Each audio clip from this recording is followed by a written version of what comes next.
When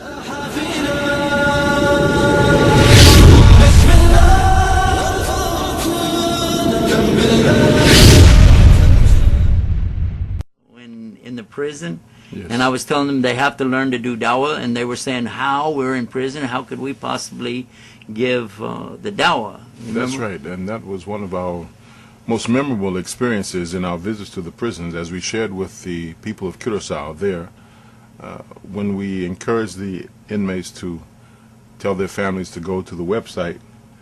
We never expected that they would do that, but in fact one did, and of course his sister went to the website, printed the material off, and against the advice of her brother, who was the inmate, she read the material, and as a result... I like that part, though. I like that part where you say, and whatever you do, don't read it, because what are they going to do? They're going to read it. What do they call it? Reverse psychology. Reverse psychology, that's right. And as a result, as we mentioned there, that she did become a Muslim. Yeah. Of course, you know, I'm responsible for visiting quite a few of our prisons, and I'd like to know, Sheikh, you having visited many colleges and universities, have you ever had any experiences like that? Well, actually, there is something that happened right over at George Mason University.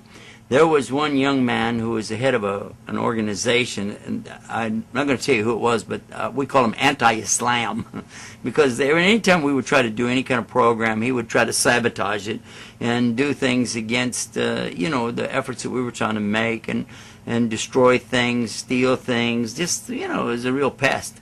But everybody was trying to be nice to him, and they trying to show the good character of a Muslim in spite of what people might do.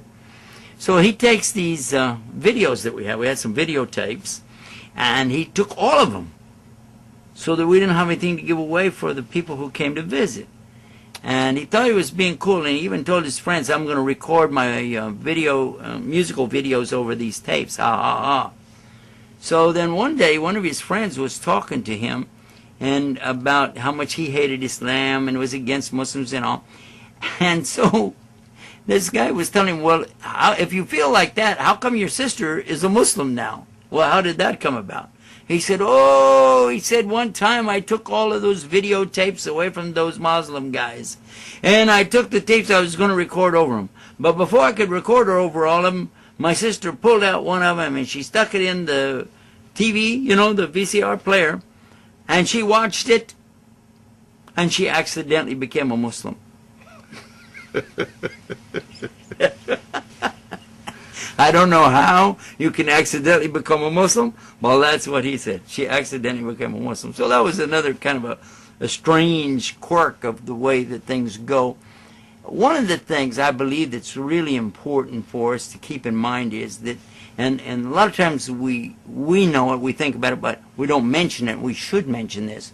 In Islam, nobody can be forced to come into Islam. And it's impossible, because Islam means the willful submission to God on His terms. And you cannot willfully submit if somebody's forcing you. It's the opposite. That's correct. So, therefore, nobody can be forced to go into Islam. In fact, that's what Allah says in the Quran, La ikraha fid din. This means that there is no compulsion forcing anybody to submit to Allah.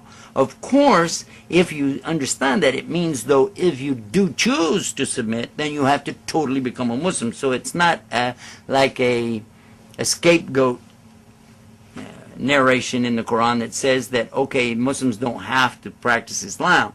Some might say, oh, la ikraha fid din, I don't have to wear hijab, the covering, yes, and I don't have to pray 5 times a day. Why? Well, you can't force me because la ikraha fid din.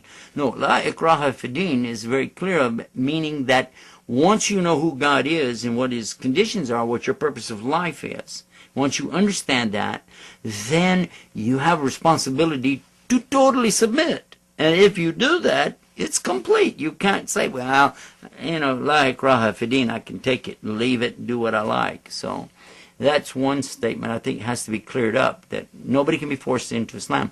There's another point, too, though. I'd like to mention this, and that is, a lot of people see you and I, we're out here talking with so many people. They come to Islam, and they'll say, well, how many people did you guide to Islam? How many people did you guide? And what would you tell them? Well, I would tell them that I don't guide anyone that Allah guides to That's Islam. exactly true. That's exactly what anybody who does what we do knows that. But a lot of people think that we're out here guiding the people, that we're more or less even coercing them or doing a salesmanship routine on them, getting them to come into Islam.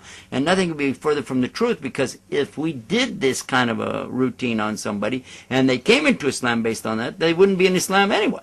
Because as we said a few minutes ago, that the idea of going into Islam is you choose to submit to God on His terms. You're doing what He wants you to do. And if you did that, then you would be voluntarily submitting.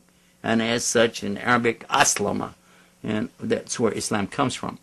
So when people say, well, how many people were guided by you or guided by what you did? I say, no. Allah guides the people. Not me. That's right. Our job is what? To give the message. That's it. We're messengers. We're messengers. And we try our best to deliver it in the best way. And then what the people do with the message after they get it's up to them. So that's pretty much it. But it was great to be in Curacao with you. I really enjoyed being down there. That was one of our first trips together. Was it? And to see the receptivity of the people. Oh, you mean out of the country Out of the like country, that? Yeah, that's yeah. right. Because, That's man, right. tell me trips. I drove all over to South Carolina That's with you. correct. I don't, That's correct. and We some of the visited- time you were awake. We visited 11 prisons in 3 days. This man. And I don't think This anyone. man sleeps when he drives. Shh, don't tell anybody. You've been watching Bridge to Faith with Yusuf Estes, with Tahir Sabri. It's been our pleasure once again to be with all of you. We ask Allah, the Almighty One God, to guide all those who seek truth to the right path, to the right bridge, to get to the right faith. Until next time, from me and from him. Assalamu alaikum. Wa alaikum salam wa rahmatullahi wa barakatuh.